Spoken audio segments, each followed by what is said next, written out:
বন্ধুরা, আজকে একটা নতুন রেসিপি বানাচ্ছি। আজকে আবার মানে ঝোল ঝাল একদম ভালো লাগছে না গরমের মধ্যে, তার জন্য নিয়েছি এখানে লাউ পাতা, আর এখানে নিয়েছি চিংড়ি মাছ ছাড়িয়ে নিয়েছি, কাঁচা লঙ্কা, এখানে পেঁয়াজ, এখানে সর্ষে বাটা, এখানে রসুন বাটা।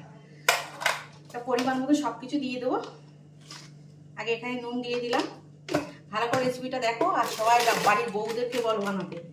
এখানে আমার পরিমাণ মতো হলুদ দিয়ে দিলাম, এখানে একটু জিরে গুঁড়ো দিয়ে দিলাম,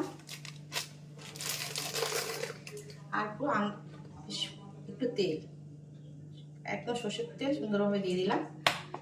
এটা দিয়েই দুপুরের পুরো ভাত কমপ্লিট হয়ে যাবে। খাবার লাউ পাতা চিংড়ি ভাপা দিয়ে ভালো করে হাত দিয়ে এটাকে মাখিয়ে নেবো সুন্দর করে। তার আগে আমি লাউ পাতাগুলো বেশ শিরা তুলে নিয়েছি, নিয়ে ধুয়ে রেখে দিয়েছি। ভালো করে সুন্দর করে মাখিয়ে নেবো এরকমভাবে। হাত দিয়ে মাখাতে হবে, কারণ হাত দিয়ে না মানে প্রত্যেকটা মানে সর্ষে বাটা যা যা দিয়েছি, নুন হলুদ জিরে সমস্ত মাখাটা কিন্তু সুন্দরভাবে হয়।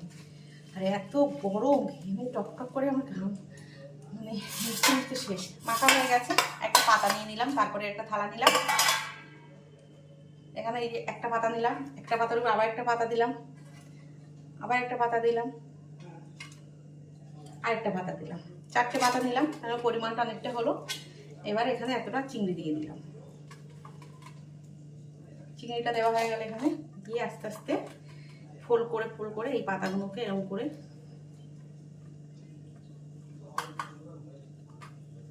এভাবে নিয়ে তো আরেকটা উপরে পাতা দেবো, ফুলের জন্য না যায়।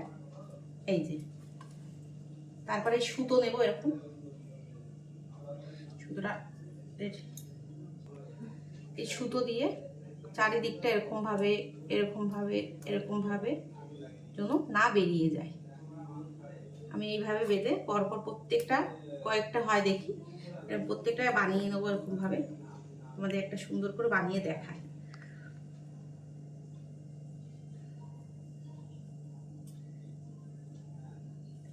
এই যে এরকম ভাবে বানিয়ে নেব, প্রত্যেকটা আমি বানিয়ে নিই। পুরো লাউ পাতা চিংড়ি রেডি হয়ে গেছে, এখানে বাঁধা হয়ে গেছে সমস্ত কিছু দিয়ে। এখানে কড়া বসে গেছে, এই যে এক বাটি জল আমি এর মধ্যে দিয়ে দেবো। একে একে আমি এই লাউ পাতাগুলো এর মধ্যে দিয়ে দেবো। এই গরমের মধ্যে হাবিজাবি না খেয়ে তোমার শুধু এইটা দিয়েই গরম গরম ভাত আর এই লাউ পাতা চিংড়ি ভাপা, এটা দিয়েই পুরো থালা একদম পরিষ্কার, এক বাটির থেকে দু বাটি ভাত খেয়ে নিতে পারবেন। এবার আমি ঢাকি, এবার হতে থাকুক। এই যে একদম নরম হয়ে গেছে, আর আমি একবার এইরকমভাবে আস্তে আস্তে করে প্রত্যেকটা উল্টে দেবো।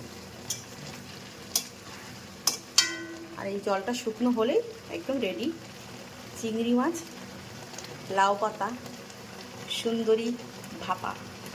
এই যে পুরোটা আমার হয়ে গেছে, কোড়াটা ভালো করে পুড়ে গেছে, কারণ পাতাগুলো রস পুরো শুকনো হয়ে গেছে। এবার আমি একে একে সুন্দর করে নামিয়ে নেব। দেখতে থাকো, ব্যাস বুঝেছ, তুলে নিলাম। এটা প্রত্যেকটা নামিয়ে নিই। এই পাতাগুলোর থেকে একটা একটা করে সুতো আমি এরপর খুলে দিলাম। দেখ